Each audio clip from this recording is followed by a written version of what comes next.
কিন্তু পরিস্থিতিটা একদম পাল্টে গেছে। তেজিবু এখন ঢাকা হেড অফিসে, আর এই সুযোগটাই কাজে লাগিয়েছে নার্গিসের ভাইরা। নার্গিস তো জেলখানায়, কিন্তু বাইরে থেকে পুরো খেলা চালাচ্ছে সে নিজেই। তার ভাইদের নিয়ে আমেনাদের সব সম্পত্তি হাতিয়ে নিয়েছে, এমন এমনকি সুজনকেও নিজের দলে টেনে নিয়েছে। এখন প্রশ্ন হচ্ছে, সুজন কেন নিজের মায়ের বিপক্ষে গেল? সে কি সত্যই বিশ্বাসঘাতক, নাকি এর পেছনে লুকানো আছে আরও বড় কোনো কারণ?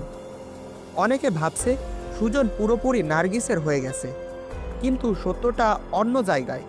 সুজন আসলে বাধ্য হয়ে হাত মিলিয়েছে তাদের সাথে, কারণ যদি সে তা না করত তেজি বউয়ের জীবন ঝুঁকির মুখে পড়ত।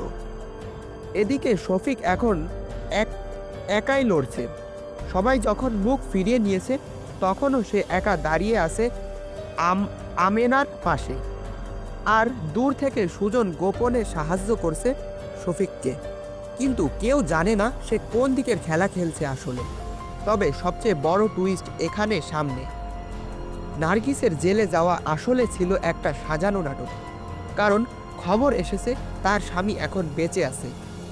মানে পুরো মামলাটা এখন চালু ছিল, মানে পুরো মামলাটা একটা চাল ছিল। আর এই চালের টার্গেট কেউ নয়, তেজি বউর নিজেই।